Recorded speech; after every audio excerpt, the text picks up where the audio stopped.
Hello student. Target title tag का मतलब है जिसमें हमारा टॉपिक जो हम सर्च करते हैं वो हमारा जितने भी हमारे पैराग्राफ्स होते हैं उसमें आपने देखा होगा कि जो वेबसाइट होती है हमारी, जैसे हमने कुछ चीज़ सर्च की, मेल शूज़ सर्च किया तो उसकी एक वेबसाइट लिंक आती है, वो क्या कहलाती है हमारी टाइटल टैग।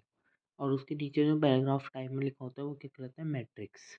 हेड टैग का मतलब है कि हेडिंग जो दे रखी होती है, पहले टाइटल दे रखा है, फिर उसकी सब हेडिंग दे रखी है और फिर उसकी सब हेडिंग दे रखी है। ये सब क्या होती है हेड टैग। क्वालिटी कंटेंट, कि हमारा कंटेंट जो है वो बहुत ज़्यादा अच्छा होना चाहिए, हमारा कंटेंट जो है वो डुप्लीकेट नहीं होना चाहिए दूसरी वेबसाइट के साथ, जिससे कि हमारी क्या हो, बंद ना हो जाए। कीवर्ड प्लेसमेंट का मतलब है हम कुछ ही टाइम के लिए एक वर्ड को यूज़ कर सकते हैं, उसका सिनोनियम्स यूज़ कर सकते हैं, एंटोनियम्स यूज़ कर सकते हैं, लेकिन उस वर्ड को बार बार यूज़ करने पर उस पर हमारी क्या होगी, वेटिंग ज़्यादा हो जाएगी और उसकी वजह से हमारी जो वेबसाइट होगी वो क्या हो जाएगी, डाउन होती चली जाएगी। इमेज ऑप्टिमाइजेशन, इसमें हम क्या करते हैं, अपनी इमेज को ऑप्टिमाइज़ करते हैं और टेक्स्ट दबाकर हम क्या करते हैं, अपनी इमेज को ऑप्टिमाइज़ करते हैं, जिससे कि हमारा पेज जो है वो पेज का जो लोड है वो कम हो जाए। इंटरनल लिंकिंग और एक्सटर्नल लिंकिंग मैंने आपको पहले बताया था। इंटरनल लिंकिंग जो लिंक से लिंक ही कनेक्ट हो जाती है, और एक्सटर्नल लिंकिंग जो कि हमारी दूसरी लिंक पर हम भेज देते हैं अपनी लिंक को, तो उसकी वजह से हमारी लिंक पर वो ओपन हो जाता है, तो वो एक्सटर्नल लिंकिंग हो जाती है।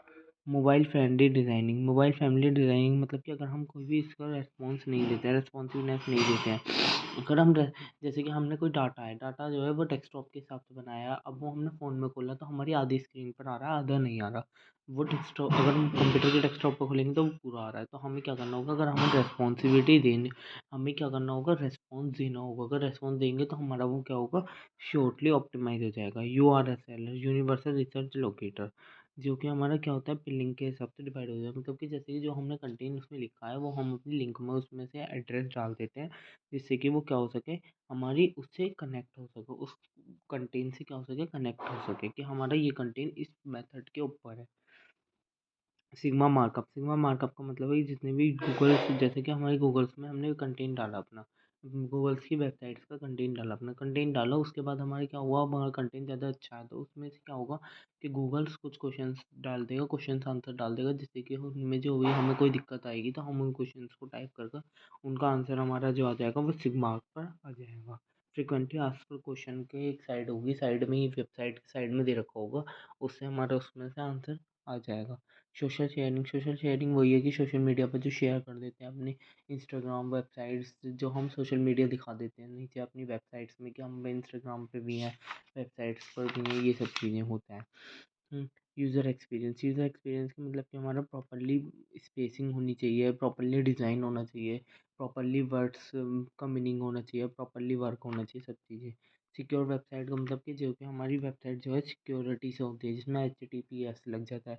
एस लगते ही मतलब क्या होता है, सिक्योरिटी। हमारी वेबसाइट पे जो हम सिक्योरिटी लगवाते हैं वो हमारी होती है सिक्योर वेबसाइट, और जिस पर हमारी सिक्योरिटी नहीं होती उसकी वजह से हमारा कंटेंट छुट जाता है, और उसकी वजह से क्या होता है, उसकी वजह से हमारा जो कंटेंट होता है वो क्या होता है, डुप्लीकेट मान लिया जाता है। उसकी वजह से गलतफहमियों की वजह से हमारी चेंज आउट आते रहते हैं। Thank you so much, please ऐसे चैनल, और हम नेक्स्ट वीडियो में न्यू न्यू टॉपिक शुरू करेंगे।